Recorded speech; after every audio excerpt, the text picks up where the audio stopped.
Yes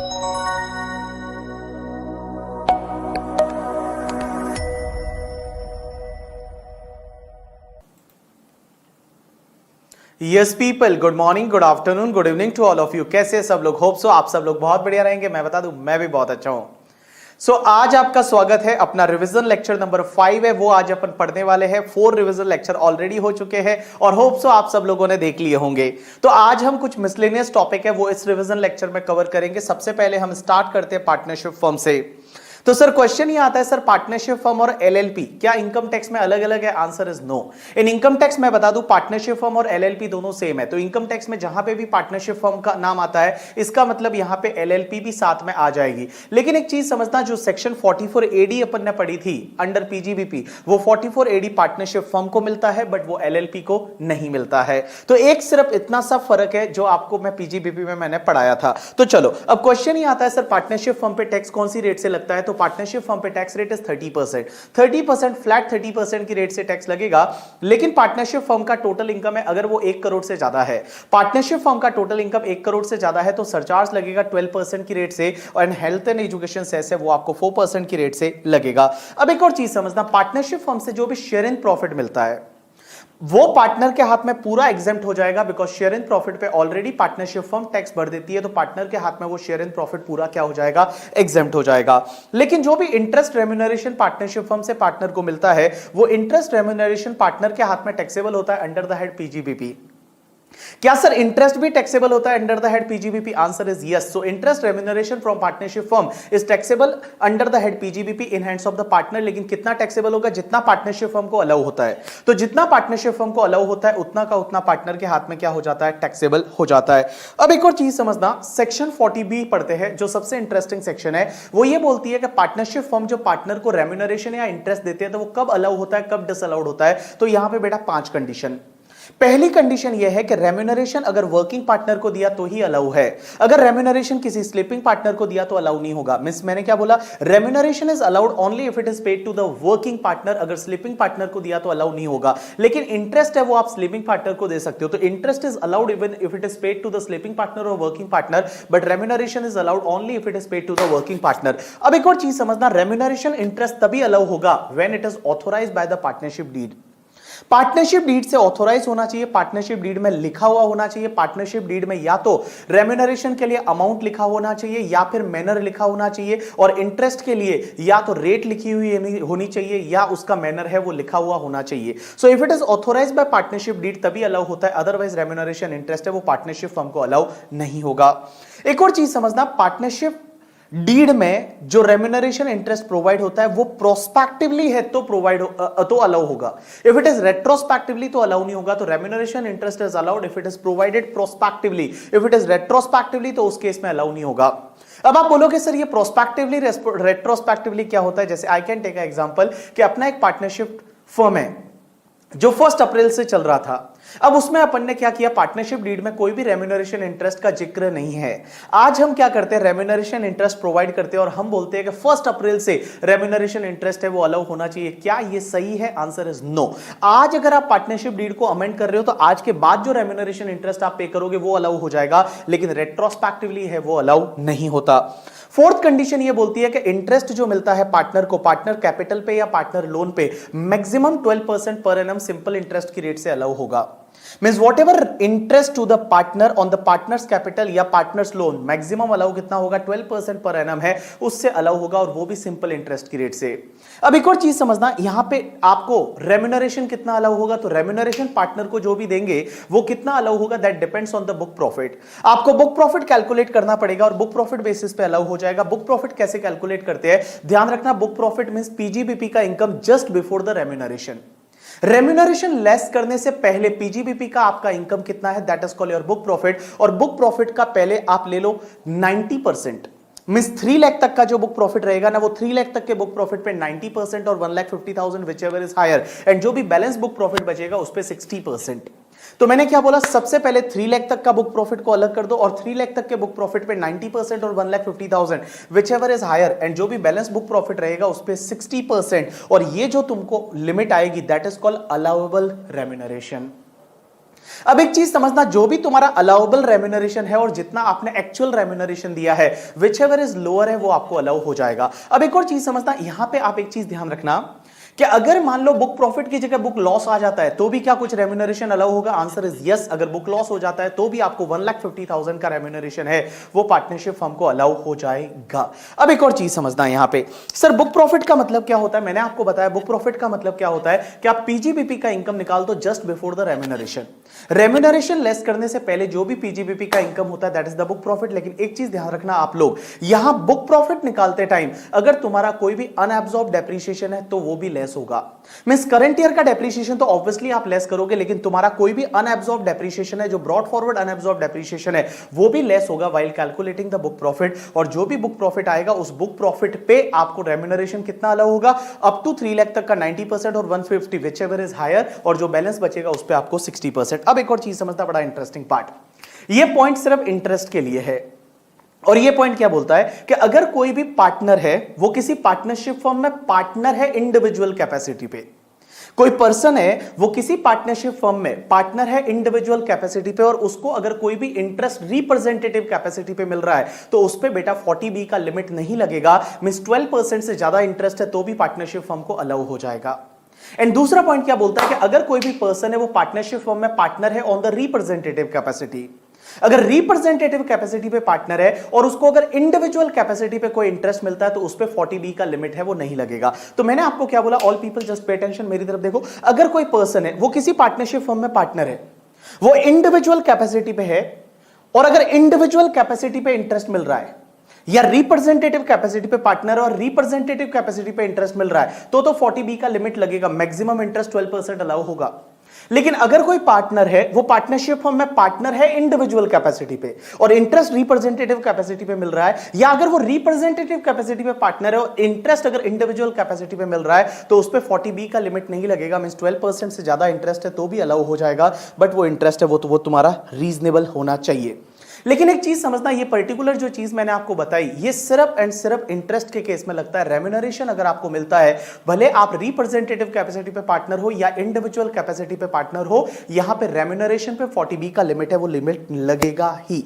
अब एक और चीज समझना, एक सेक्शन होती है 78 ये बोलती है कि अगर कोई भी पार्टनर है वो पार्टनरशिप फर्म से रिटायर हो जाता है या किसी पार्टनर की डेथ हो जाती है, तो या तो कोई पार्टनर पार्टनरशिप फर्म से रिटायर हो जाता है या किसी पार्टनर की डेथ हो जाती है, तो उसके हिस्से के जो भी ब्रॉट फॉरवर्ड लॉसेज है, उसके हिस्से के जो भी ब्रॉट फॉरवर्ड लॉसेज है, वो ब्रॉट फॉरवर्ड लॉसेज ना तो पार्टनरशिप फर्म कैरी फॉरवर्ड कर पाएगी और ना ही वो पार्टनर कैरी फॉरवर्ड कर पाएगा। तो जैसे I can take example, 3 partner है ABC, टोटल लॉस है वो 9 लाख पुराना चला आ रहा है। मान लो A है वो चला जाता है तो A का हिस्से का लॉस जो 3 लाख है वो 3 लाख है, वो partnership firm as well as partner उसको कैरी फॉरवर्ड नहीं कर सकता। लॉस में कोई भी लॉस, पीजीबीपी का, कैपिटल गेन का कोई भी लॉस है, वो partnership firm as well as the partner carry forward नहीं कर पाएगा। तो मैंने क्या बोला, अगर कोई पार्टनर की डेथ हो जाती है, कोई पार्टनर रिटायर हो जाता है, तो उसके हिस्से के जो भी लॉसेस रहेंगे वो ना तो पार्टनरशिप फर्म कैरी फॉरवर्ड कर सकती है और ना ही वो पार्टनर कैरी फॉरवर्ड कर सकता है।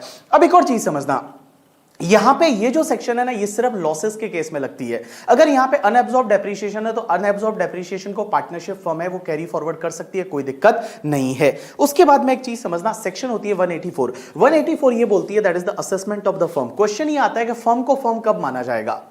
मैं बता दूं फर्म को फर्म कब माना जाएगा, जब 3 कंडीशन सेटिस्फाइड होती है। पहली कंडीशन वहां पे बेटा पार्टनरशिप डीड होना चाहिए, दूसरी कंडीशन ये कि पार्टनरशिप डीड में PSR मेंशन होना चाहिए, और तीसरी कंडीशन ये कि जब भी पार्टनरशिप फर्म बनती है तो जब भी पार्टनरशिप फर्म पहला रिटर्न फाइल करेगी उस रिटर्न के साथ में उनका डीड को लगाएगी। तो देखो बेटा, मैंने बोला पार्टनरशिप फर्म कब मानी जाती है, जब 3 कंडीशन सेटिस्फाइड होती है। पहली कंडीशन पार्टनरशिप डीड होना चाहिए, दूसरी कंडीशन उसमें PSR मेंशन होना चाहिए, और तीसरी कंडीशन जो है कि भैया पहले रिटर्न के साथ में डीड को लगाना है। बट प्रैक्टिकल लाइफ में आजकल डीड को रिटर्न के साथ में लगाते नहीं है, क्योंकि प्रैक्टिकल लाइफ में आज की डेट में क्या होता है, ई रिटर्न फाइल होता है, तो उस केस में डीड की कॉपी साथ में लगाते नहीं है। अब एक चीज समझना, सेक्शन 185 ये बोलती है कि अगर मान लो 184 का वायलेशन हो गया, 184 सेक्शन का वायलेशन हो गया, या फिर पार्टनरशिप फर्म ने सेक्शन 144 का कोई डिफॉल्ट कर दिया।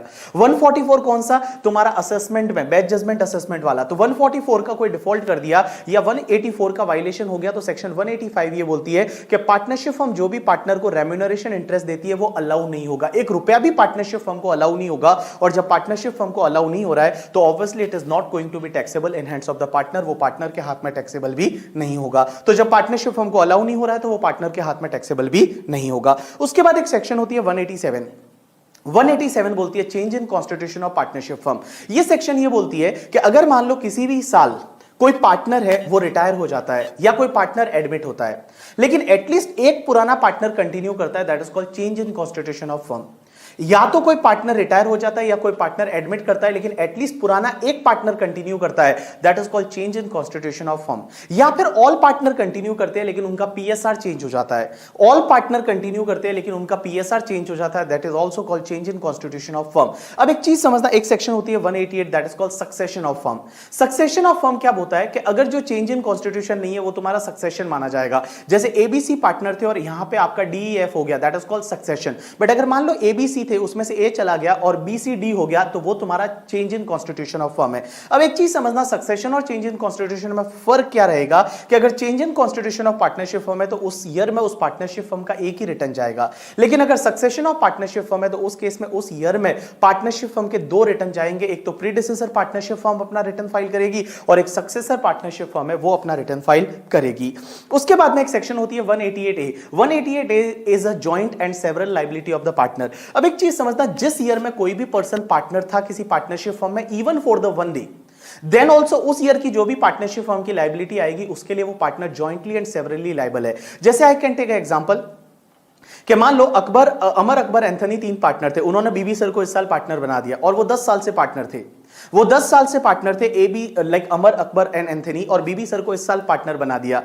हो सकता है इस साल मैं पार्टनर रहा 10 दिन, उसके बाद मैं वापस रिटायर हो गया। अब एक चीज समझना, आगे जाके फ्यूचर में अगर करंट ईयर की कोई भी लायबिलिटी आएगी तो उसके लिए BB sir is also responsible along with the Amar Akbar and Anthony. लेकिन जो भी लास्ट 10 ईयर्स की लायबिलिटी आएगी उसके लिए रेस्पॉन्सिबल कौन रहेगा? Amar Akbar and Anthony, that is the section 188A। And एक सेक्शन होती है 189 सेक्शन ये बोलती है कि अगर किसी फर्म का डिसोल्यूशन हो जाता है या डिसकंटिन्यूएशन ऑफ बिजनेस होता है, अगर कोई फर्म है उसका डिसोल्यूशन हो गया या डिसकंटिन्यूएशन ऑफ बिजनेस हुआ, तो पहली चीज तो ये कि वो फर्म जिस टाइम पे, जो डिसोल्यूशन के टाइम पे या डिसकंटिन्यूएशन के टाइम पे जो उसका स्टेटस था वही स्टेटस कंटिन्यू होगा। वही स्टेटस कंटिन्यू होगा मींस फ्रेश असेसमेंट आ सकता है, उस पे नया असेसमेंट भी आ सकता है, उसका जो असेसमेंट चल रहा है वो असेसमेंट कंटिन्यू करेगा। और एक और चीज समझना, डिसोल्यूशन के टाइम पे जो भी पार्टनर थे, that all partner are responsible for the liability of the partnership firm. मतलब पार्टनरशिप फर्म की कोई भी लायबिलिटी आएगी उसके लिए जॉइंटली एंड सेवरली लायबल कौन होगा? जो पार्टनर था जिस दिन उसका डिसोल्यूशन हुआ। जैसे आई कैन टेक एग्जांपल कि अमर अकबर एंड एंथनी लास्ट के 10 साल से पार्टनर थे, करंट ईयर में बीबी सर भी पार्टनर बने, मैं पार्टनर बना, और जैसे ही मैं पार्टनर बन गया फर्म का डिसोल्यूशन हो गया। तो जैसे ही फर्म का डिसोल्यूशन हो गया तो मैं बताऊं लास्ट के 10 साल की जो लायबिलिटी फर्म की आएगी उसके लिए I am also responsible, means मैं भी रेस्पॉन्सिबल हूं लास्ट की 10 साल की लायबिलिटी के लिए। आंसर इज यस, मैं भी लायबल रहूंगा, क्योंकि जो लोग डिसोल्यूशन के टाइम पे रहते हैं उनको असेट में उनका हक होता है, तो ऑब्वियसली जो भी लायबिलिटी आएगी उसके लिए मैं भी रेस्पॉन्सिबल हूं। एंड सेक्शन 167C ये बोलती है कि भैया अगर किसी भी एलएलपी की बात करें तो एलएलपी एक्ट में लिखा हुआ है कि पार्टनर की लायबिलिटी लिमिटेड होती है, लेकिन इनकम टैक्स एक्ट के लिए एलएलपी के पार्टनर की लायबिलिटी भी अनलिमिटेड रहेगी। तो for the purpose of the income tax LLP के पार्टनर की लायबिलिटी है वो भी क्या हो रहेगी? Unlimited. You got my point?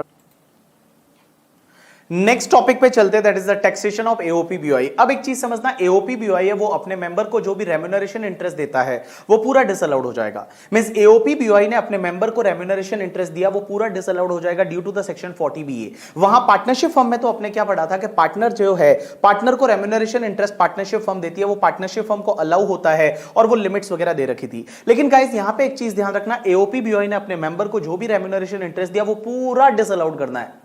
लेकिन इंटरेस्ट को डिसअलाउड करते टाइम एक चीज ध्यान रखना कि भैया जो इंटरेस्ट है ना वो नेट ऑफ करके डिसअलाउड करना है। नेट ऑफ करके डिसअलाउड उसका मतलब क्या हुआ? जैसे आई कैन टेक एग्जांपल के एओपीबीवाई ने अपने मेंबर को जो इंटरेस्ट दिया वो 20,000 है, लेकिन मेंबर से इंटरेस्ट मिल रहा है वो 7,000 है, तो डिसअलाउड क्या 20,000 होगा? Answer is no, disallowed only 13,000 होगा। तो जो नेट ऑफ करने के बाद जो इंटरेस्ट रहेगा उतना आपको डिसअलाउड करने का है। अब एक और चीज समझना, क्वेश्चन ये आता है कि एओपीबीवाई पे टैक्स रेट क्या होती है। तो मैंने आपको पहले तो क्या बता रखा है, पहले टॉपिक में मैंने बताया था कि एओपीबीवाई पे जो टैक्स रेट रहेगी वो स्लैब रेट से रहेगी, लेकिन क्या स्लैब रेट से एओपीबीवाई पे टैक्स लगता है? Answer is no. तो इधर देखो, सबसे पहली चीज आपको ये देखनी है कि एओपीबीवाई का जो भी पार्ट, जो मेंबर है वो मेंबर का शेयर नोन है या अननोन है। अगर मेंबर का शेयर है वो नोन है तो क्या होगा? तो इधर देखना सब लोग, जो मेंबर्स है वो मेंबर का शेयर्स नोन है, जितने भी एओपी बीओआई में मेंबर है, मेंबर का पीएसआर है वो नोन है। अब एक चीज समझना, उसमें दो पार्ट। सबसे पहला कि all member having net taxable income is up to basic exemption. जितने भी मेंबर है उन सब मेंबर का नेट टैक्सेबल इनकम जो है, टोटल इनकम है, वो अप टू बेसिक एग्जम्पशन है, मींस 2.5 लाख से ज्यादा नहीं है। मींस जितने भी मेंबर है, ऑल मेंबर का net taxable income is up to 2,50,000। तो उस केस में आप एक काम करो, एओपी बीओआई की इनकम पे टैक्स लगा दो स्लैब रेट से। मींस एओपी बीओआई की इनकम है वो स्लैब रेट से टैक्स लगेगा, मींस अप टू 2,50,000। कोई टैक्स नहीं, 250 to 5 lakh 5%, 5 lakh to 10 lakh 20%, more than 10 lakh 30%। Means like a individual वैसे स्लैब रेट से टैक्स लगेगा। लेकिन मान लो एक या एक से ज्यादा मेंबर ऐसा है जिसकी इनकम बेसिक एग्जम्पशन से ज्यादा है, मींस जो अदर इनकम है, इस एओपी बीओआई से जो शेयर मिलने वाला है उसको छोड़ के जो अदर इनकम है वो बेसिक एग्जम्पशन से ज्यादा हो गई, तो आप एक काम करो, एओपी बीओआई की जितनी भी टोटल इनकम रहेगी ना, that total income is taxable at the rate MMR, वो एमएमआर की रेट से टैक्सेबल हो जाएगी। तो देखो बेटा, मैंने दो part, all people just pay attention. सबसे पहला, जितने भी मेंबर है उन मेंबर का शेयर नोन है। पहली चीज, मेंबर्स है वो मेंबर्स का शेयर नोन है। उसमें दो पार्ट। सबसे पहले, all member is having total income is up to basic exemption, तो एओपी बीओआई पे टैक्स लगा दो स्लैब रेट से। बट अगर मान लो एक या एक से ज्यादा मेंबर ऐसे हैं जिनकी इनकम बेसिक एग्जम्पशन से ज्यादा है, तो आप टैक्स लगा दो एमएमआर की रेट से। एओपी बीओआई की income will be taxable at the rate MMR, वो एमएमआर की रेट से टैक्स लग जाएगा। अब एक और चीज समझना, अगर मान लो मेंबर का शेयर अननोन है तो क्या होगा? कोई भी मेंबर है उसका शेयर नोन ही नहीं है, शेयर ही अननोन है करके, ठीक है? तो उस केस में आप एक काम करो, टोटल एओपी बीओआई की इनकम है that will be taxable at the rate 42.744%, means MMR की रेट से टैक्स लग जाएगा। तो all people just pay attention, दो part, share known, share unknown. पहले शेयर नोन है और all member income is up to basic exemption, taxable at slab rate. But अगर एक या एक से ज्यादा मेंबर ऐसा है जिसकी इनकम बेसिक एग्जम्पशन से ज्यादा है, तो एमएमआर की रेट से टैक्स लगा दो। और अगर शेयर नोन ही नहीं है तो पूरी इनकम पे एमएमआर की रेट से टैक्स लगा दो। अब एक चीज समझना, उसके बाद मैंने दो नोट दे रखे, that is the note number 1 and note number 2। अब एक चीज समझना, नोट नंबर 1 ये बोलता है कि मेंबर का शेयर नोन है, मेंबर जो है मेंबर का शेयर नोन है, लेकिन कोई एक मेंबर ऐसा है, एक या एक से ज्यादा कोई मेंबर ऐसा है जिसका इनकम टैक्सेबल होता है एमएमआर से भी ज्यादा रेट पे। अगर किसी पर्सन पे टैक्स रेट है वो 42.744% से भी ज्यादा की टैक्स रेट है, मींस कोई पर्सन ऐसा है जिसके लिए टैक्स रेट है वो एमएमआर से भी ज्यादा है, तो एक बात बताओ, एओपी बीओआई में मेंबर का शेयर नोन है, आंसर इज यस। तो एओपी बीओआई की टोटल इनकम जो होगी ना, उसमें से उस मेंबर का जितना शेयर होगा, उस मेंबर का जितना शेयर होगा, वो शेयर पे उस हायर रेट से टैक्स लग जाएगा और बाकी वाली इनकम पे एमएमआर की रेट से टैक्स लग जाएगा। एंड दूसरा पार्ट क्या बोलता है कि अगर मेंबर का शेयर नोन नहीं है और कोई मेंबर ऐसा है that is taxable at rate higher than MMR, तो आप एक काम करो, एओपी बीओआई की जितनी भी इनकम है ना, वो पूरी इनकम पे आप हायर रेट से टैक्स लगा दो। जितनी भी इनकम है उस पूरी इनकम पे आप क्या करो, हायर रेट से टैक्स है वो हायर रेट से टैक्स लगा दो। You got my point or not? Yes. अब एक और चीज समझना आप लोग, सर क्वेश्चन ये आता है कि सर मान लो एओपी बीओआई को लॉस होता है, तो लॉसेस है वो मेंबर में बांटे जाएंगे या एओपी बीओआई खुद ही कैरी फॉरवर्ड करेगी? Right answer is AOP BOI खुद कैरी फॉरवर्ड करेगी। जो प्रॉफिट होता है वो तो उस पर टैक्स भरने के बाद प्रॉफिट डिस्ट्रीब्यूट होता है, बट लॉस डिस्ट्रीब्यूट नहीं होंगे, एओपी बीओआई है वो खुद कैरी फॉरवर्ड करेगी। अब एक और चीज समझना, सर मान लो एओपी बीओआई को कोई स्पेशल रेट्स की इनकम होती है, जैसे एलटीसीजी 20% वाला, एसटीसीजी 111A वाला 15%, एलटीसीजी 112A वाला 10%, तो उस पे टैक्स कौन सी रेट से लगेगा? तो मैं बताऊं, उस पे टैक्स है वो स्पेशल रेट से ही लगेगा। तो जो स्पेशल रेट वाली इनकम रहेगी उस पे टैक्स है वो आपको स्पेशल रेट से ही लगने वाला है, मींस 15%, 20%, 10% उसी रेट से टैक्स लगने वाला है। अब एक और चीज समझना, सर मेंबर का जो एओपी बीओआई की इनकम में शेयर कैसे निकाला जाएगा? जो मेंबर है वो मेंबर का शेयर कैसे निकाला जाएगा? तो एक चीज समझना, आप तो बोलोगे क्या करना है, जो एओपी बीओआई की इनकम है उस पे सीधा पीएसआर अप्लाई कर दो, ऐसा करना है? Answer is no. आप एक काम करो, एओपी बीओआई की इनकम निकालो और जो एओपी बीओआई की टोटल इनकम है ना, उस टोटल इनकम में से पहले रेम्यूनरेशन इंटरेस्ट को आप लेस कर दो। भाई जितना जितना रेम्यूनरेशन जिसको दिया है, जितना जितना इंटरेस्ट जिसको दिया है, वो पहले आप लेस कर दो टोटल इनकम में से। तो जो रेम्यूनरेशन इंटरेस्ट दिया है वो तो रेस्पेक्टिव ले लो उनका, और उसके बाद जो बचेगा उसको पीएसआर में डिवाइड कर दो। रेम्यूनरेशन इंटरेस्ट लेस करने के बाद जो भी टोटल इनकम बचेगी एओपी बीओआई को, उसको आप पीएसआर में क्या कर दो, डिवाइड कर दो, उसको आप पीएसआर में डिवाइड कर दो। और अब एक काम करो, जो भी पीएसआर में डिवाइड करने के बाद जो इनकम आई और रेम्यूनरेशन इंटरेस्ट जो भी था उसको ऐड ऑन कर लो, और ऐड करने के बाद जो भी आएगा that is the share in profit of the AOP BOI. लेकिन आप मुझे ये बोलोगे, सर एओपी बीओआई के प्रॉफिट में शेयर निकालने की जरूरत क्या है? शेयर तो एग्जेम्प्ट होना चाहिए, क्योंकि एओपी बीओआई ने जब ऑलरेडी टैक्स भर दिया है तो मेंबर के हाथ में शेयर एग्जेम्प्ट होना चाहिए। तो क्या मेंबर के हाथ में शेयर एग्जेम्प्ट होता है? Answer is yes. लेकिन एक चीज ध्यान रखना, अगर एओपी बीओआई वो एक नंबर वाली है, एओपी बीओआई ने अगर स्लैब रेट से टैक्स भरा है, एओपी बीओआई जो है उसने अगर मान लो ये पार्ट ए वाली है, उसने एओपी बीओआई ने अगर स्लैब रेट से टैक्स भरा है तो उस केस में मेंबर का शेयर जो है वो मेंबर की इनकम में जोड़ा जाएगा। और जोड़ोगे कैसे? तो आप क्या करोगे, सबसे पहली चीज कि जो भी आपका मेंबर का खुद का जो इनकम है एंड जो एओपी बीओआई से शेयर आया उसको आप टोटल कर दो, that is called your total income.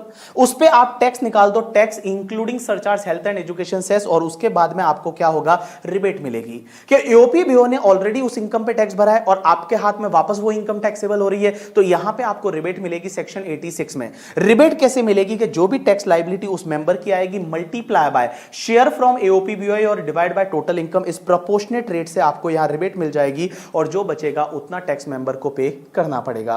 तो एक बात बताऊं आपको, एओपी बीओआई से जो भी शेयर इन प्रॉफिट मिलता है वो कब ऐड करने की जरूरत है मेंबर के हाथ में? सिर्फ एक ही केस में, जब एओपी बीओआई ने स्लैब रेट से टैक्स भरा है। अगर एओपी बीओआई है वो एमएमआर से टैक्स भरता है या हायर रेट से टैक्स भरता है तो उस केस में मेंबर का शेयर मेंबर के हाथ में ऐड करने की जरूरत नहीं है। बट अगर एओपी बीओआई ने स्लैब रेट से टैक्स भरा है तो एओपी बीओआई से जो भी मेंबर को इनकम मिलेगा वो मेंबर के हाथ में ऐड होगा, टोटल इनकम में लेंगे और टैक्स निकालेंगे और फिर उस पर रिबेट मिलेगा सेक्शन 86 का। लेकिन एक चीज ध्यान रखना, 86 का आपको रिबेट लेना है वो आपको health and education cess add करने के बाद लेना है। मींस आप एक काम करो, जो भी तुम्हारा इनकम आता है उस पर टैक्स निकालो, ऐड करो surcharge health and education cess add करो और उसके बाद जो भी डबली टैक्स इनकम है उस पर आप रिबेट लोगे प्रोपोर्शनेटली। रिबेट कैसे मिलेगा कि जो भी tax liability divide by total income multiply by AOP BOI से शेयर कितना है उतना प्रोपोर्शनेटली आपको रिबेट यहां पे मिल जाएगा। अब एक और चीज समझना, ये रिबेट नहीं मिलेगा अगर एओपी बीओआई ने टैक्स नहीं भरा। एओपी बीओआई का इनकम 2.5 लाख से कम था तो एओपी बीओआई ने अगर कोई भी टैक्स नहीं भरा तो ये रिबेट है वो मेंबर को नहीं मिलेगा। अब एक और चीज समझना, all people just pay attention, ये सेम वैसा का वैसा कंसेप्ट जैसा मैंने पार्टनरशिप फर्म में बताया था। एक बात बताओ, अगर कोई भी मेंबर है वो किसी एओपी बीओआई में इंडिविजुअल कैपेसिटी पे मेंबर है और उसको इंटरेस्ट मिलता है वो रिप्रेजेंटेटिव कैपेसिटी पे मिलता है तो उस पे 40 बीए नहीं लगेगा, मींस वो इंटरेस्ट अलाउ हो जाएगा। मैंने क्या बोला? अगर कोई भी मेंबर किसी एओपी बीओआई में इंडिविजुअल कैपेसिटी पे मेंबर है और इंटरेस्ट रिप्रेजेंटेटिव कैपेसिटी पे मिल रहा है तो उस पे 40 बीए नहीं लगेगा, मींस जितना इंटरेस्ट है वो पूरा अलाउ हो जाएगा एओपी बीओआई को। या फिर कोई मेंबर वहां पे मेंबर है in the AOP BOI on representative capacity पे और इंटरेस्ट अगर उसको इंडिविजुअल कैपेसिटी पे मिल रहा है तो उस पे भी 40 बीए नहीं लगेगा, मींस पूरा इंटरेस्ट अलाउ हो जाएगा। इसका मतलब एक बात बताऊं मैं आपको, अगर कोई मेंबर है वो इंडिविजुअल कैपेसिटी पे मेंबर है और इंडिविजुअल कैपेसिटी पे इंटरेस्ट मिल रहा है, या रिप्रेजेंटेटिव कैपेसिटी पे मेंबर है और रिप्रेजेंटेटिव कैपेसिटी पे इंटरेस्ट मिल रहा है तो 40 बीए लगेगा और इंटरेस्ट आपका डिसअलाउड हो जाएगा। You got my point or not? Yes, चलो, सो this is the completion of topic AOP BOI. Yes people, now next topic is a business trust। अब एक बात समझना, दो तरह के बिजनेस ट्रस्ट होते हैं, एक तो REIT जिसको अपन रिट बोलते हैं, that is real estate investment trust, और एक INVIT that is infrastructure investment trust. अब एक चीज समझना, ये बिजनेस ट्रस्ट क्या होते हैं? क्या बिजनेस ट्रस्ट है वो लोगों से पैसा लेते हैं और वो रियल एस्टेट मार्केट में लगाते हैं। लोगों से पैसा लेते हैं और वो रियल एस्टेट मार्केट में लगाते हैं थ्रू एसपीवी या फिर खुद के भी रियल एस्टेट प्रोजेक्ट वगैरह हो सकते हैं। अब एक चीज समझना, बिजनेस ट्रस्ट के मैंने यहां पे कुछ एग्जांपल दे रखे हैं, जैसे बिजनेस ट्रस्ट है वो इंडिया ग्रिड ट्रस्ट है, वो बिजनेस ट्रस्ट है, या फिर आपने सुना होगा बैंगलोर बेस्ड दो कंपनी है, एक तो एम्बेसी ऑफिस पार्क रिट और mind space business park writ, ये जो है ये तुम्हारे बिजनेस ट्रस्ट है। अब एक चीज समझना, ये बिजनेस ट्रस्ट का पूरा टॉपिक आप 10 मिनट ध्यान देना, आपको मैं पूरा इस चार्ट से समझा दूंगा। अगर ये चार्ट आपको समझ में आ गया तो आपको पूरा टॉपिक समझ में आ गया, और अगर ये चार्ट समझ में नहीं आया तो आपको कोई टॉपिक, ये वाला टॉपिक है वो समझ में नहीं आया। तो देखो बेटा, समझने की कोशिश करना। सबसे पहले सबसे ऊपर होते हैं यूनिट होल्डर। ये जो यूनिट होल्डर रहते हैं ना, ये यूनिट होल्डर इन्वेस्ट किस में करते हैं? बिजनेस ट्रस्ट में। मिस बिजनेस ट्रस्ट की यूनिट खरीदते हैं तो ये यूनिट होल्डर बन जाते हैं। जैसे म्यूचुअल फंड की यूनिट खरीदते हैं आप तो यूनिट होल्डर बनते हो, वैसे ही ये यूनिट होल्डर जो होते हैं वो यूनिट होल्डर क्या करते हैं कि बिजनेस ट्रस्ट की यूनिट खरीदते हैं तो ये बिजनेस ट्रस्ट के यूनिट होल्डर हो जाते हैं। और बिजनेस ट्रस्ट के पास में जो भी पैसा आता है वो बिजनेस ट्रस्ट किस में इन्वेस्ट करता है? एसपीवी में करता है। एसपीवी का मतलब यहां पे स्पेशल पर्पस व्हीकल है, और स्पेशल पर्पस व्हीकल का मतलब कोई इंडियन कंपनी होती है जो रियल एस्टेट बिजनेस में वगैरह एंगेज होती है, that is called your SPV, और I can say that the special purpose vehicle. तो देखो बेटा, यहां पे 3 लोगों का इन्वॉल्वमेंट हुआ। सबसे ऊपर unit holder, unit holder invest किसमें करेगा? आपका बिजनेस ट्रस्ट में, और बिजनेस ट्रस्ट इन्वेस्ट किसमें करेगा? एसपीवी में। तो मैंने क्या बोला? सबसे ऊपर unit holder, unit holder will invest in the business trust will invest in the SPV. अब एक चीज समझना, all people just pay attention. Sir ये जो बिजनेस ट्रस्ट है, इसमें ऐसा जरूरी थोड़ी है कि इन्वेस्टमेंट जो करेगा वो इन्वेस्टमेंट सिर्फ शेयर के थ्रू करेगा। ऐसा भी तो हो सकता है ना कि ये जो बिजनेस ट्रस्ट है, इस बिजनेस ट्रस्ट ने इस एसपीवी में इन्वेस्ट किया, वो डेट के माध्यम से किया, मींस या तो डिबेंचर खरीद लिए, बॉन्ड्स खरीद लिए, लोन दे दिया, ऐसे किया, तो क्या होगा? ये एसपीवी जो है वो इस बिजनेस ट्रस्ट को क्या देगा? इंटरेस्ट देगा।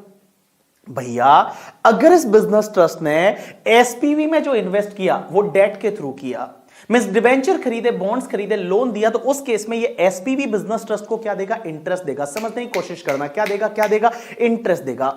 अब एक चीज समझना, जो भी इंटरेस्ट बिजनेस ट्रस्ट को मिलता है, जो भी इंटरेस्ट बिजनेस ट्रस्ट को मिलता है, किससे? एसपीवी से, वो वाला इंटरेस्ट इस बिजनेस ट्रस्ट के हाथ में पूरा एग्जेम्प्ट हो जाएगा अंडर सेक्शन 1023 एफसी। पूरा वो इंटरेस्ट है वो एग्जेम्प्ट हो जाएगा बिजनेस ट्रस्ट के हाथ में। लेकिन एक चीज समझना, वही वाला इंटरेस्ट जब यूनिट होल्डर को मिलेगा तो यूनिट होल्डर के हाथ में टैक्सेबल होगा। यूनिट होल्डर को मिलेगा तो यूनिट होल्डर के हाथ में टैक्सेबल होगा। लेकिन क्वेश्चन ये आता है, यूनिट होल्डर के हाथ में कौन सी रेट से टैक्सेबल होगा? तो एक चीज समझना, यूनिट होल्डर अगर नॉन रेजिडेंट फॉरेन कंपनी है तो 5% से टैक्सेबल होगा, और अगर यूनिट होल्डर कोई रेजिडेंट पर्सन है तो normal tax rate mean slab rate से टैक्सेबल होगा। तो all people just pay attention. Business trust है, वो बिजनेस ट्रस्ट ने एसपीवी में इन्वेस्ट किया थ्रू डेट।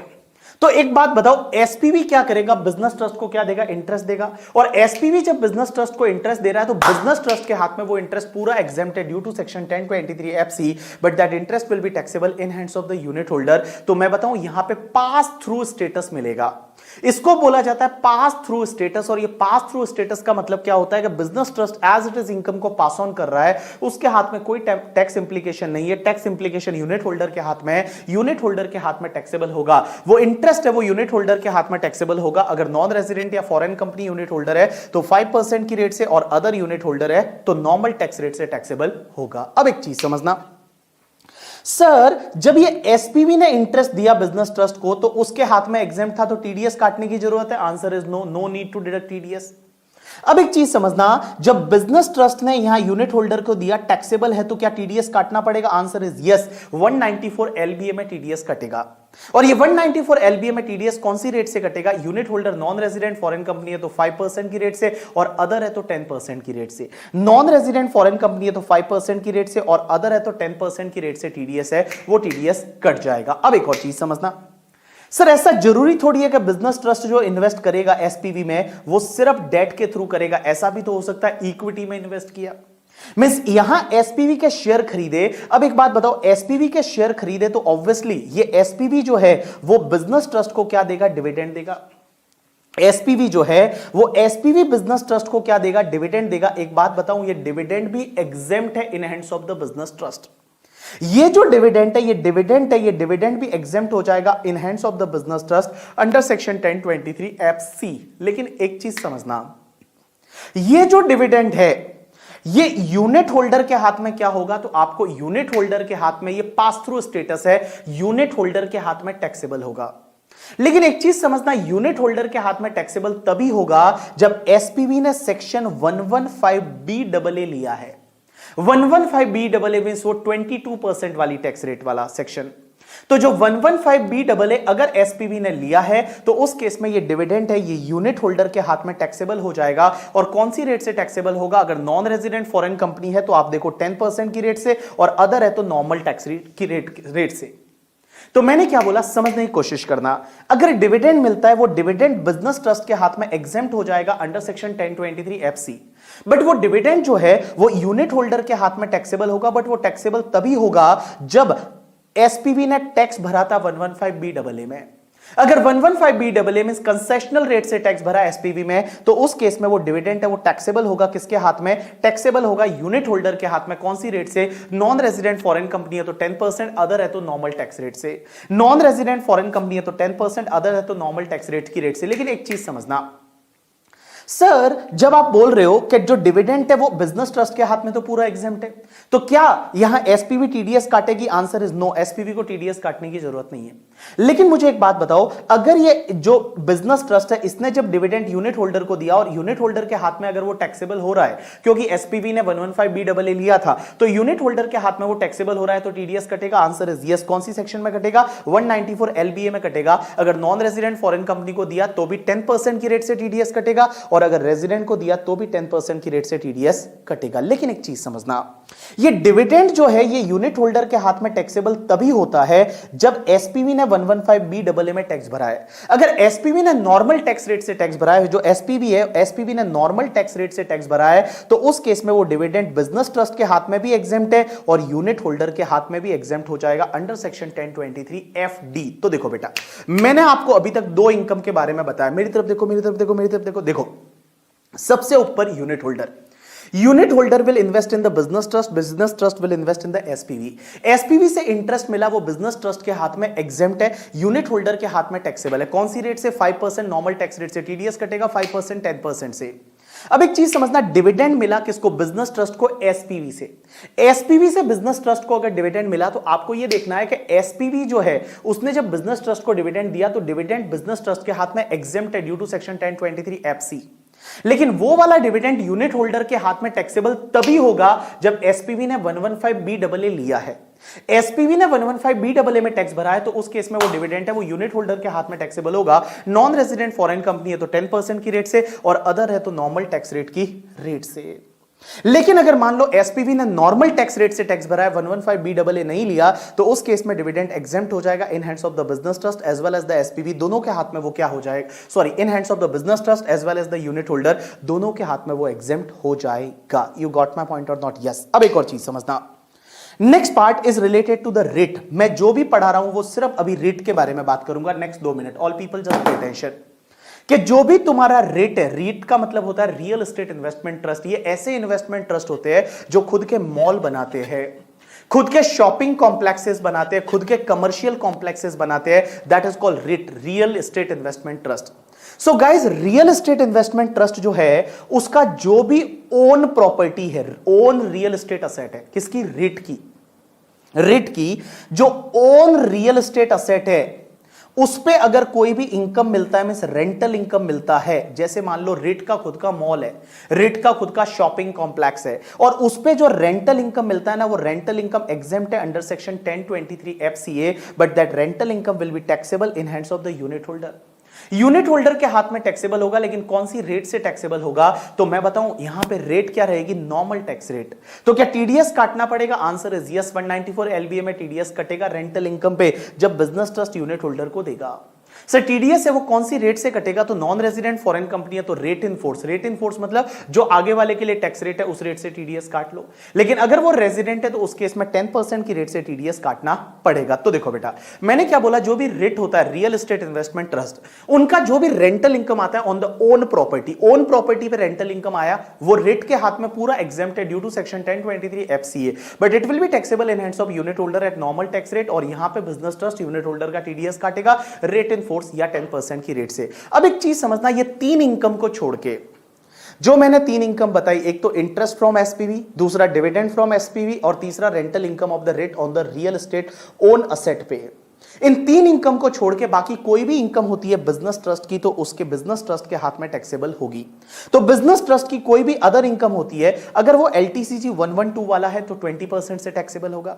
अगर वो STCG 111A वाला है तो 15% की रेट से टैक्सेबल होगा। STCG 111A वाला है तो 15% की रेट से टैक्सेबल होगा। और बाकी कोई भी इनकम होती है किसको? बिजनेस ट्रस्ट को, तो वो MMR की रेट से टैक्सेबल होगी। बाकी कोई भी इनकम होती है किसको? बिजनेस ट्रस्ट को, तो वो MMR की रेट से टैक्सेबल होगी। और एक चीज समझना, जब बिजनेस ट्रस्ट के हाथ में ये ऑल अदर इनकम टैक्सेबल हो जाती है तो ये बाकी सब इनकम जो है वो यूनिट होल्डर के हाथ में एग्जेम्प्ट हो जाएगी अंडर सेक्शन 1023FD। 1023FD में क्या हो जाएगी? एग्जेम्प्ट हो जाएगी। तो मैं आपको एक बात बोलूं, बिजनेस ट्रस्ट के हाथ में 3 इनकम है, वो क्लियरली एग्जेम्प्ट है। कौन कौन सी? एक तो इंटरेस्ट फ्रॉम एसपीवी, एक तुम्हारा डिविडेंड फ्रॉम एसपीवी, और तीसरा रेट के केस में रियल एस्टेट ओन असेट पे जो भी इनकम आता है, रेंटल इनकम, वो ये तीनों जो इनकम है वो क्लियरली एग्जेम्प्ट है इन hands of the business trust. बाकी इनकम है वो टैक्सेबल है।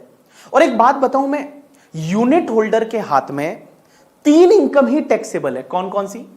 एक तो एसपीवी वाला इंटरेस्ट आता है वो, दूसरा एसपीवी से डिविडेंड आता है वो, लेकिन डिविडेंड तभी टैक्सेबल होगा जब एसपीवी ने सेक्शन 115 में टैक्स भरा है। और तीसरा जो रेट से रेंटल इनकम आती है वो यूनिट होल्डर के हाथ में टैक्सेबल है, बाकी जितनी भी इनकम आएगी वो यूनिट होल्डर के हाथ में एग्जेम्प्ट हो जाएगी due to the section 1023FD। अब एक और चीज समझना सर, एक बात बताओ, आप बोल रहे हो कि भैया ये इनकम जो है वो यूनिट होल्डर के हाथ में जो है टैक्सेबल हो रही है एंड ऑल, तो अब एक चीज समझना, यहां पे वेरी इंटरेस्टिंग पार्ट ये आता है कि जो भी इनकम बिजनेस ट्रस्ट को होगी और उसमें से जितनी इनकम यूनिट होल्डर को डिस्ट्रीब्यूट की जाती है, यूनिट होल्डर के हाथ में उसका नेचर एंड प्रपोर्शन सेम लिया जाएगा।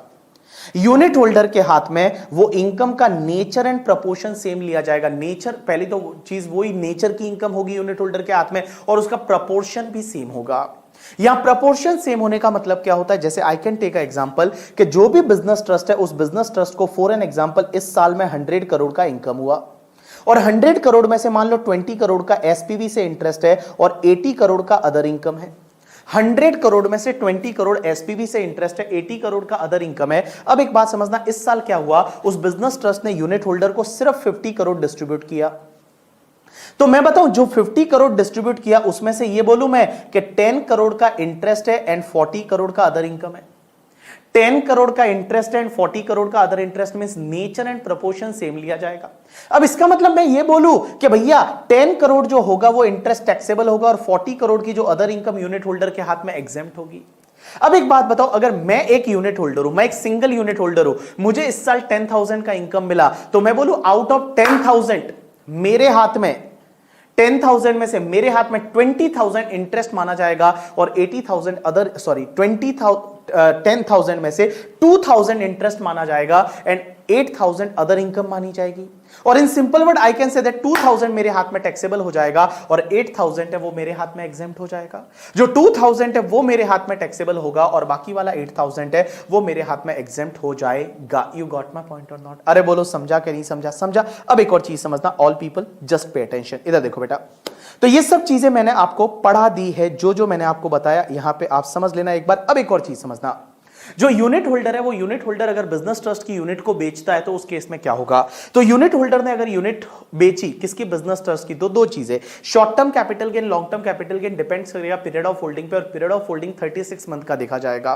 अब एक चीज समझना, अगर मान लो लॉन्ग टर्म कैपिटल गेन होता है तो 10% से टैक्सेबल होगा अंडर सेक्शन 112A अगर वो लिस्टेड यूनिट है। तो अगर वो लिस्टेड यूनिट है और उस पे एसटीटी पे किया था at the time of transfer, तो लॉन्ग टर्म कैपिटल गेन हुआ in excess of 1 lakh will be taxable at the rate 10%, और शॉर्ट टर्म कैपिटल गेन हुआ देन 111A में वो आप 15% की रेट से टैक्सेबल हो जाएगा। बट अगर मान लो बिजनेस ट्रस्ट की यूनिट है वो लिस्टेड नहीं है, एक बात बताओ, इस साल से अमेंडमेंट किया है निर्मला सीतारमण जी ने और बोला है कि this is not necessary to list the like business trust का यूनिट।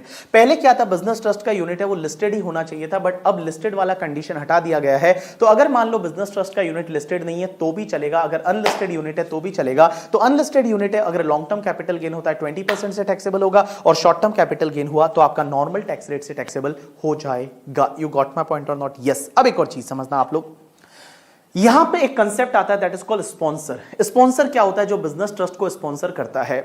तो एक एग्जांपल लेते हैं, all people just pay attention. जैसे मान लो एक एसपीवी है, एसपीवी के अपन सब लोग शेयर होल्डर है, हमको बिजनेस ट्रस्ट बनाना है, तो एसपीवी के कुछ शेयर बिजनेस ट्रस्ट को देने पड़ेंगे, एसपीवी के कुछ शेयर बिजनेस ट्रस्ट को देने पड़ेंगे और बिजनेस ट्रस्ट आपको क्या देगा, यूनिट देगा। तो एक चीज समझना, जो स्पॉन्सर है उस स्पॉन्सर ने क्या किया, एसपीवी के शेयर जो थे वो बिजनेस ट्रस्ट को दिए और बिजनेस ट्रस्ट ने उसके बदले में यूनिट दिया, then it won't be treated as transfer. ये ट्रांसफर नहीं माना जाएगा, इस केस में कैपिटल गेन नहीं लगेगा ड्यू टू सेक्शन 47। तो सेक्शन 47 क्या बोलती है कि अगर मान लो कोई स्पॉन्सर है, उसने क्या किया कि बिजनेस ट्रस्ट के यूनिट ली और एसपीवी के शेयर दिए, तो ये जो एक्सचेंज हुआ ना वो एक्सचेंज ट्रांसफर नहीं माना जाएगा, उस केस में कैपिटल गेन नहीं लगेगा। लेकिन मुझे एक बात बताओ, जब भी आप बिजनेस ट्रस्ट की यूनिट बेचोगे तो कैपिटल गेन लगेगा? Answer is yes. कॉस्ट किसका लोगे आप? एसपीवी के शेयर का लोगे। पीरियड ऑफ होल्डिंग कहां से लोगे? एसपीवी के शेयर से। और अगर इंडेक्सेशन होता है तो इंडेक्सेशन भी आप कहां से लोगे? एसपीवी के शेयर से। You got my point or not? Yes. अब एक और चीज समझना, बिजनेस ट्रस्ट को अपना रिटर्न फाइल करना मैंडेटरी है। जो बिजनेस ट्रस्ट है वो बिजनेस ट्रस्ट को अपना रिटर्न फाइल करना मैंडेटरी है, भले इनकम हो लॉस हो कुछ भी हो, they have to file the return, मींस उनको अपना रिटर्न फाइल करना मैंडेटरी है। अब एक बात समझना, एसपीवी का मतलब क्या होता है? तो एसपीवी का मतलब कोई भी इंडियन कंपनी जो रियल एस्टेट बिजनेस में है और बिजनेस ट्रस्ट जिसमें 50% और मोर का शेयर होल्डिंग रखता है, बिजनेस ट्रस्ट है उसमें 50% और मोर का शेयर होल्डिंग रखता है, तो उसको बोला जाएगा SPV. You got my point or not? Yes. चलो नाउ नेक्स्ट टॉपिक हम स्टार्ट करते हैं, that is the investment fund. Investment fund, अब एक बात समझना, इन्वेस्टमेंट फंड क्या होता है कि कुछ लोगों के पास बहुत पैसा होता है और वो पैसा क्या करते हैं, किसी इन्वेस्टमेंट फंड को देते हैं और इन्वेस्टमेंट फंड उसको आगे कहीं मार्केट में लगाता है, या इन्वेस्टमेंट फंड है वो कोई स्टार्टअप वगैरह को फंडिंग करता है, that is called investment fund. अब एक बात समझना, इन्वेस्टमेंट फंड है उसकी कुछ कैटेगरी होती है, कैटेगरी 1 और कैटेगरी 2। कैटेगरी 1 के एग्जांपल में मैं बता दूं, इन्वेस्टमेंट फंड जैसे वेंचर कैपिटल फंड है, एसएमई फंड है, सोशल वेंचर फंड्स होते हैं, इंफ्रास्ट्रक्चर फंड होते हैं, एंजल इन्वेस्टमेंट फंड्स होते हैं, दैट इज कॉल्ड कैटेगरी 1। और कैटेगरी 2 जो है जिसमें private equity funds, debt fund, funds of funds है, that is called investment fund. तो एक बात बताओ, इन्वेस्टमेंट फंड में जो पैसा लगाते हैं that is called unit holder. ये बड़े पैसे वाले लोग होते हैं, ये बड़े ही पैसे वाले लोग होते हैं और जिनके पास बहुत अपार धन संपदा होती है, that is called your unit holder. Unit holder पैसा किसमें लगाते हैं? इन्वेस्टमेंट फंड में। और इन्वेस्टमेंट फंड जो है वो फिर पैसा मार्केट में लगाता है या खुद बिजनेस करता है या किसी स्टार्टअप को फंड करता है and all, that is called investment fund. अब एक चीज समझना, इन्वेस्टमेंट फंड जो है ना, उसकी जितनी भी इनकम होती है, जो भी इनकम इन्वेस्टमेंट फंड की होगी, वो ऑल इनकम इन्वेस्टमेंट फंड के हाथ में एग्जेम्प्ट है। इन्वेस्टमेंट फंड के हाथ में ऑल इनकम एग्जेम्प्ट है, सिर्फ पीजीबीपी को छोड़ के। पीजीबीपी है वो इन्वेस्टमेंट फंड के हाथ में टैक्सेबल होगी, बाकी पीजीबीपी को छोड़ के बाकी सब इनकम इन्वेस्टमेंट फंड के हाथ में एग्जेम्प्ट होगी। एंड यूनिट होल्डर के हाथ में मैं बता दूं, जो भी इनकम इन्वेस्टमेंट फंड से मिलेगी वो ऑल इनकम यूनिट होल्डर के हाथ में टैक्सेबल है, पीजीबीपी को छोड़ के, बिकॉज पीजीबीपी पे टैक्स इन्वेस्टमेंट फंड ने भर दिया तो यूनिट होल्डर के हाथ में एग्जेम्प्ट है। तो इन सिंपल वर्ड मैं आपको बताता हूं, इधर देखो, इधर देखो, इधर देखो, इन्वेस्टमेंट फंड के हाथ में all income is exempt except PGBP, और यूनिट होल्डर के हाथ में all income is taxable except PGBP, PGBP को छोड़ के। अब एक और चीज समझना, सर जो इन्वेस्टमेंट फंड है उसकी टैक्स रेट क्या रहेगी? तो उसकी टैक्स रेट डिपेंड करेगी क्या इन्वेस्टमेंट फंड है उसका कॉन्स्टिट्यूशन क्या है। अब आप बोलोगे टैक्स रेट की क्या जरूरत, पीजीबीपी की इनकम के लिए टैक्स रेट की जरूरत पड़ेगी ना, तो उसके लिए आपको क्या करना पड़ेगा, आपको ये देखना पड़ेगा इन्वेस्टमेंट फंड है वो कौन से फॉर्म में है। इन्वेस्टमेंट फंड अगर कंपनी या पार्टनरशिप फर्म के फॉर्म में तो 30% से टैक्स लगेगा, और किसी अदर फॉर्म में है तो एमएमआर की रेट से टैक्स लगेगा।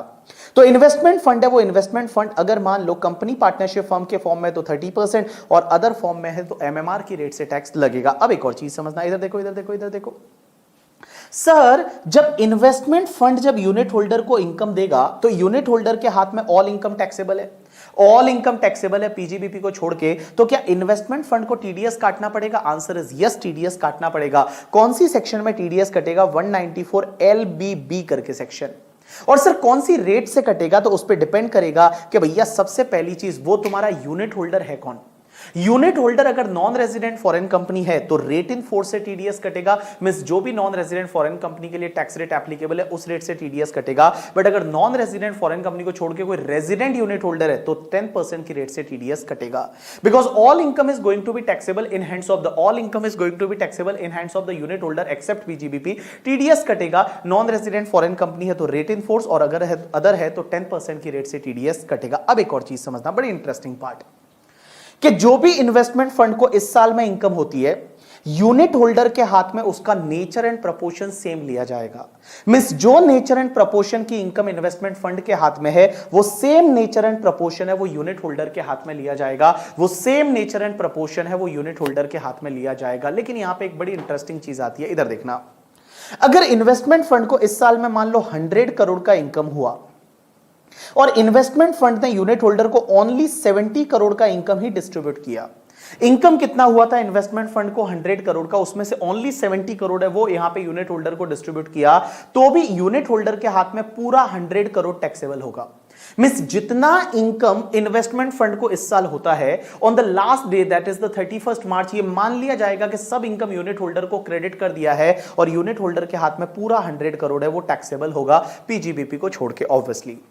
अब एक और चीज समझना सर, टीडीएस क्या पूरे 100 करोड़ पे कटेगा? आंसर इज यस, टीडीएस पूरे 100 करोड़ पे कटेगा। अब एक चीज समझना, पूरा 100 करोड़ है वो अक्रूवल बेसिस पे टैक्सेबल हो गया। नेक्स्ट ईयर इन्वेस्टमेंट फंड ने वो 30 करोड़ डिस्ट्रीब्यूट किया, 70 करोड़ पहले ही कर दिया था, 30 करोड़ नेक्स्ट ईयर डिस्ट्रीब्यूट किया, तो क्या 30 करोड़ अगले साल की वापस इनकम बनेगी? आंसर इज नो, अगले साल की 30 करोड़ वापस इनकम नहीं बनेगी। You got my point or not? Yes. अब एक और चीज समझना सर, यहां पे इन्वेस्टमेंट फंड जो होता है ना, वो इन्वेस्टमेंट फंड को अपना रिटर्न फाइल करना मैंडेटरी है, they have to file the return, उनको अपना रिटर्न फाइल करना पड़ेगा। अब एक और चीज समझना, बड़ा इंटरेस्टिंग पार्ट आता है कि सर इन्वेस्टमेंट फंड को अगर लॉस हुआ तो लॉस का क्या होगा?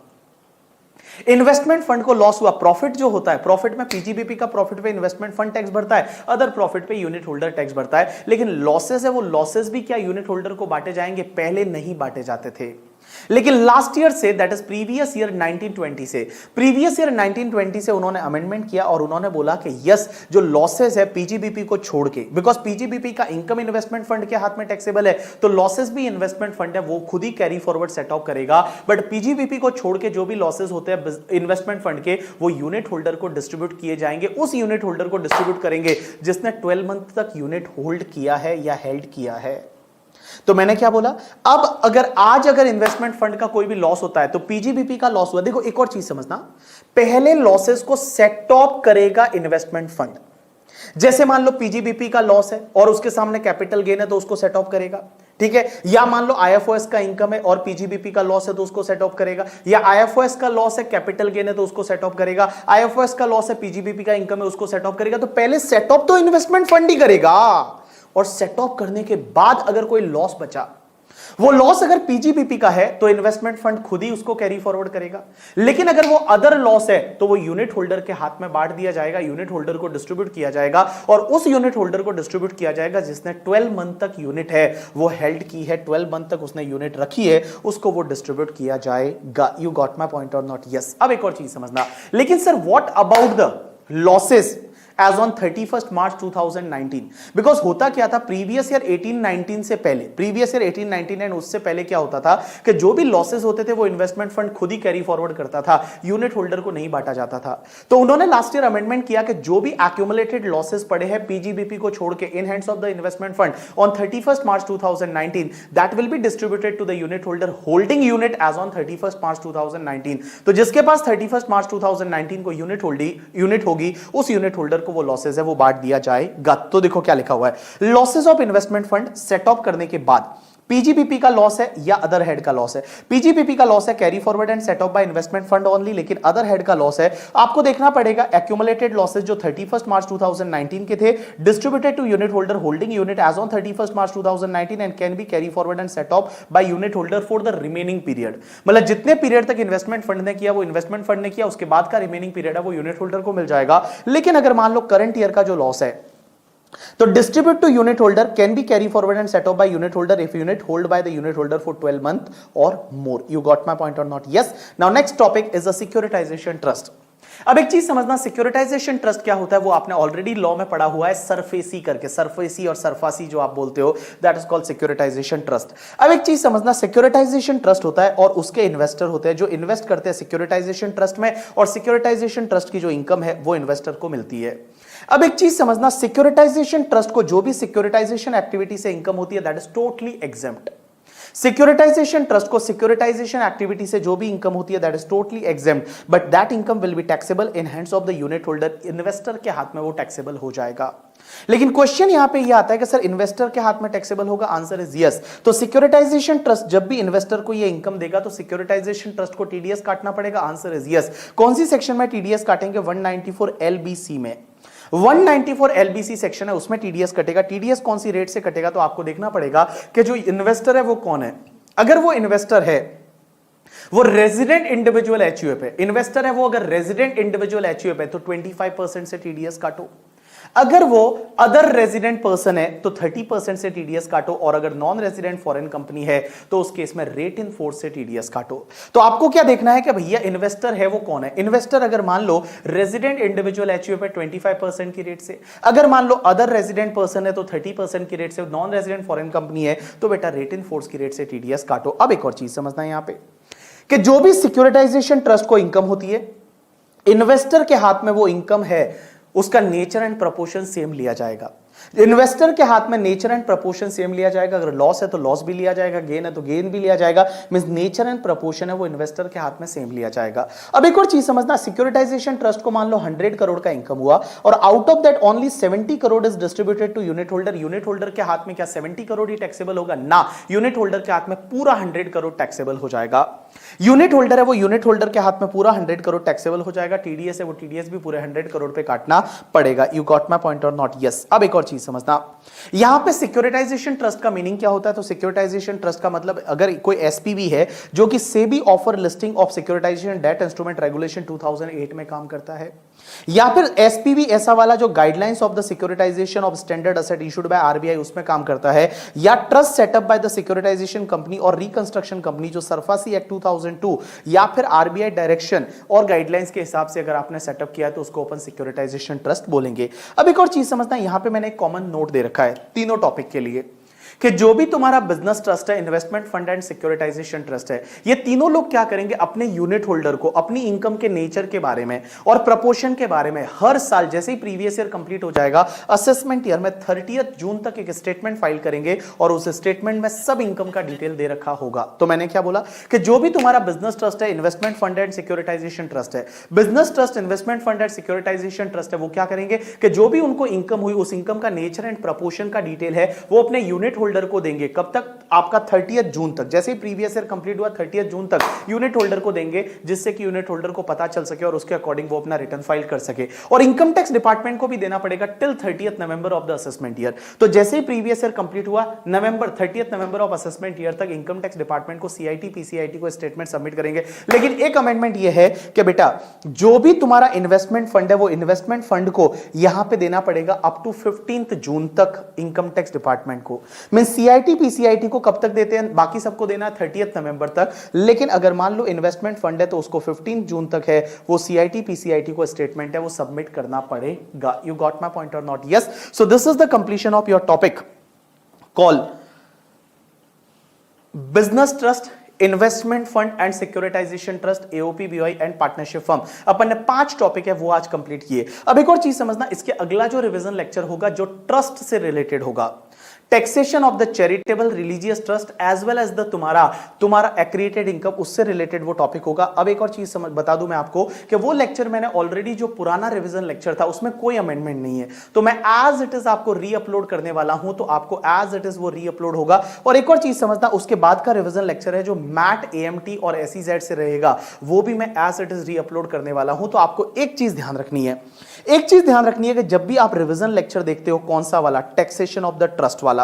तो टैक्सेशन ऑफ द ट्रस्ट वाला देखते हो तो आपको सिर्फ एक छोटा सा 2 अमेंडमेंट है छोटू छोटू जिसको आपको ध्यान रखना है। एक तो तुम्हारा कि जब भी आप किसी भी दूसरे ट्रस्ट को जो 12AA में रजिस्टर्ड है, किसी दूसरे ट्रस्ट को जो 12AA में रजिस्टर्ड है या इंस्टीट्यूशन अंडर सेक्शन 1023C, उनको एज अ कॉर्पस अगर कोई भी डोनेशन देते हो तो वो अप्लाइड नहीं माना जाएगा। ये इंस्टीट्यूशन अंडर सेक्शन 1023C है, ये यहां पे ऐड हुआ है बाय द फाइनेंस एक्ट 2020 से कि अगर मान लो किसी दूसरे ट्रस्ट को जो 12AA में रजिस्टर्ड है या इंस्टीट्यूशन जो 1023C में रजिस्टर्ड है और उनको एज अ कॉर्पस आपने कोई भी डोनेशन दिया, उनको एज अ कॉर्पस कोई भी आपने डोनेशन दिया तो वो अप्लाइड नहीं माना जाएगा करके, ठीक है। लास्ट ईयर तक यहां 12AA ही लिखा था, इस साल से इन्होंने इंस्टीट्यूशन अंडर सेक्शन 1023C भी लिख लिया। और एक और चीज समझना, एक छोटू सा अमेंडमेंट सेक्शन 11.7 में है और 11.7 ये बोलती है कि भैया अगर कोई भी ट्रस्ट है वो 1023C में रजिस्टर्ड हो जाता है तो यहां पे 11-12 की एग्जेम्पशन नहीं मिलेगी। 11-12 है वो उसके लिए इनऑपरेटिव हो जाएगा। मींस ट्रस्ट आइदर 12AA में रजिस्टर हो सकता है या 1023C में रजिस्टर्ड हो सकता है, वो 2 जगह रजिस्टर्ड नहीं हो सकता। तो ये 2 छोटे छोटे अमेंडमेंट थे जो आपको ध्यान रखने हैं जब वो रिवीजन लेक्चर आप देखते हो, उसमें वो कवर नहीं है, मैंने अभी आपको कवर करवा दिए। उसके बाद एक बात बताऊं, उसके बाद वाला जो रिवीजन लेक्चर रहेगा that is the MAT, AMT and SEZ वाला। मैट वाले टॉपिक में कोई भी अमेंडमेंट नहीं है, सिर्फ एक चीज ध्यान रखना कि लास्ट ईयर क्या होता था, डिविडेंड जो मिलता था ना, डिविडेंड जो मिलता था कंपनी को, हो सकता है कंपनी को दूसरी कंपनी से डिविडेंड मिल सकता है, तो जो डिविडेंड मिलता था वो एग्जेम्प्ट होता था अंडर सेक्शन 1034, तो उसको अपन लेस करते थे बिकॉज इनकम अगर एग्जेम्प्ट होती है अंडर सेक्शन 10, 11, 12 तो उस पर मैट नहीं लगता। लेकिन इस साल से डिविडेंड टैक्सेबल होता है तो उसको आप लेस नहीं करोगे। इस साल से डिविडेंड अगर टैक्सेबल होता है तो उसको आप लेस नहीं करोगे। डिविडेंड आपने दिया उसको ऐड तो करोगे, डिविडेंड जो दिया उसको आप ऐड बैक तो करोगे, बट अगर क्रेडिट साइड में डिविडेंड मिला तो वो एग्जेम्प्ट नहीं होता है तो उसको आप लेस नहीं करोगे। उसके बाद में एक और चीज समझना बेटा कि जो भी तुम्हारा SEZ वाला टॉपिक है, SEZ वाला टॉपिक है, वो SEZ वाले टॉपिक में एक्सपोर्ट टर्नओवर किसको बोलते हैं? ऐसा टर्नओवर जो इंडिया के बाहर आपने किया है और वो इंडिया में आपने ब्रॉट मींस इंडिया में उस टर्नओवर को, पैसे को लाया है in the convertible foreign currency up to the time prescribe by the RBI। अब एक चीज समझना, पहले क्या था यहां पे, लाइक एक सेक्शन हुआ करती थी 10A, 10AA से पहले एक सेक्शन हुआ करती थी 10A, और 10A में 6 मंथ का टाइम लिमिट हुआ करता था कि 6 महीने के अंदर अंदर वो टर्नओवर इंडिया में रीपेट्रिएट करना पड़ेगा एंड ऑल।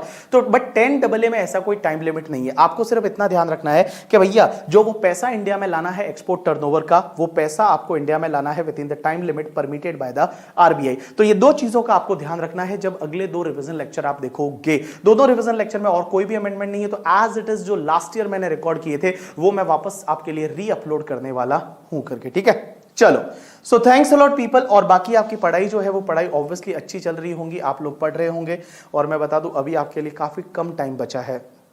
हर बार मैं बोलता हूं, इस बार भी बोल रहा हूं, काफी कम टाइम बचा है, और मैं बताऊं अब आप अपना पूरा लगा दो, जितनी जान लगा सकते हो उतना लगा दो, जितना पढ़ सकते हो उतना पढ़ लो। सिर्फ आपकी लाइफ में अब पढ़ाई होनी चाहिए और कुछ नहीं होना चाहिए। और अपने आप को थोड़ा मोटिवेट रखा करो, खुश रखा करो। तो चाहिए तो एक दिन में कभी भी आप घंटा भर खेल लिया करो, वॉक कर लिया करो, दौड़ लिया करो, जो करना है वो करो, लेकिन अपने आप को थोड़ा पॉजिटिव रखा करो, थोड़ा मोटिवेट रखा करो। ऐसा नहीं होना चाहिए कि आपके ऊपर बर्डन फेस करने लग जाओ एंड ऑल, ऐसा नहीं होना चाहिए। आप अपने को खुश रखा करो और उसके साथ साथ में आप मजे से पढ़ाई है वो पढ़ाई को कंप्लीट करो। और आप ही इमेजिन करो यार, 2-3 महीने तो है, उसके बाद में आपका एग्जाम हो जाएगा, और एग्जाम के बाद में तो मैं बताऊं आप एकदम खुले शेर हो करके, ठीक है। एग्जाम के बाद में अपन मजे करेंगे, पार्टी करेंगे, जैसा मैं बोलता हूं हमेशा कि अपन गोवा जाएंगे घूमने के लिए। तो फटाफट आप एग्जाम दो, उसके बाद में हम गोवा जाएंगे और गोवा हम घूम के आने वाले हैं। मैं बताऊं लाइफ में ना, पढ़ना जो होता है ना, पढ़ना वो डिफिकल्ट टास्क है। आपको मैं बताऊं, अगर आपको जॉब करने को बोला जाए वो इजी है, पढ़ाना इजी है, ऑफिस में जॉब करना इजी है, सीए का प्रैक्टिस करना इजी है, बाकी सब काम इजी है, पढ़ना डिफिकल्ट है। बिकॉज यहाँ पे आपको इतने सारे सब्जेक्ट है, उसको एक साथ में मैनेज करना है, इतनी सारी बाहर की चीजें हैं, उसको एकदम दूर हटा के अपने आप को पढ़ना है। तो बेटा बहुत सारे एफर्ट्स लगते हैं, लेकिन एक बार आप पढ़ लिए ना, तो आप समझो ना, ये सोच के पढ़ोगे यार खत्म हो जाएगा, बस ये खत्म हो जाएगा। जो पढ़ाई इतने सालों से चल रही है, एक सपना लेके चल रहे हैं हम के सीए बनना है, ये सपना अपना पूरा हो जाएगा। और उसके बाद तो जो आपकी मर्जी है वो आप करो, ठीक है। जो आपको अच्छा लगे वो करो, और जिसमें आप बेस्ट कर सकते हो, मतलब जो चीज आप बेस्ट कर सकते हो ना वो करो। मैं हमेशा जो लोग सीए बन जाते हैं, या जो भी लाइक आप भी कभी भी अपनी लाइफ में जो भी करो, मैं यही बोलता हूं कि जो आपको बेस्ट लगे ना वो आप करना। मैं ऐसा नहीं बोल रहा हूं कि सबको बेस्ट लगना चाहिए आप जो कर रहे हो वो, नहीं, आपको खुद को अच्छा लगना चाहिए। आपको खुद को अच्छा लगना चाहिए कि जो भी आप कर रहे हो वो सही कर रहे हो या नहीं। मैं जब भी आप अपने आप से पूछोगे कि यार जो भी मैं कर रहा हूं क्या मैं वो सही कर रहा हूं या नहीं, अगर उसका आंसर आता है कि यस मैं बेस्ट कर रहा हूं, तो भैया आप आगे बहुत जाओगे, बहुत आगे जाओगे। और एक और चीज समझना आप लोग, अभी भी जब आप कुछ भी आप लोग अभी पढ़ाई कर रहे हो, और कभी कभी क्या होता है अपना टाइम बहुत खराब हो जाता है एंड ऑल, तो आप अपने आप से एक क्वेश्चन पूछा करो कि क्या आप क्या कर रहे हो। पहली चीज, जैसे फॉर एन एग्जांपल आप व्हाट्सएप पे बैठे हो, 1 घंटे से टाइम पास कर रहे हो, किसी को वैलेंटाइन डे विश कर रहे हो एंड ऑल, 1 घंटे से व्हाट्सएप पे बैठे हो, तो सबसे पहले पूछो अपने आप से कि आप क्या कर रहे हो, व्हाट्सएप पे बैठे हो। दूसरी चीज, आप कौन हो, आप कौन हो मींस आप अपने बारे में, आपकी बैकग्राउंड होनी चाहिए, अपने मम्मी पापा कौन है क्या है, तो आपके बैकग्राउंड दिमाग में आनी चाहिए आपकी। और तीसरा क्वेश्चन अपने आप से ये पूछ लिया करो कि क्या आप जो कर रहे हो वो सही कर रहे हो क्या। अगर उसका आंसर सही आता है कि यस आप सही कर रहे हो, तो आपको वो करना चाहिए। और अगर उसका आंसर आता है कि नहीं आप ये गलत कर रहे हो, तो प्लीज आप वो मत करना। जैसे आप लोग अगर मान लो पढ़ाई कर रहे हो, आप पूछते हो अपने आप से कि यस मैं पढ़ाई कर रहा हूं करके, ठीक है, आपका बैकग्राउंड आपको पता है, आप क्या कर रहे हो, पढ़ाई कर रहे हो, क्या आपको ये करनी चाहिए, ऑब्वियसली आपको ये करनी चाहिए, तो आपको उसके साथ में कंटिन्यू करना चाहिए। You got my point or not? Yes. तो चलो, थैंक्स अ लॉट पीपल। उसके बाद के जो 2 लेक्चर है वो मैंने आपको बोला कि पहले के रिकॉर्डेड लेक्चर रहेंगे, उसके बाद वाला लेक्चर में अपन वापस मिलने वाले हैं। थैंक्स अ लॉट पीपल, आज के लिए इतना बहुत है।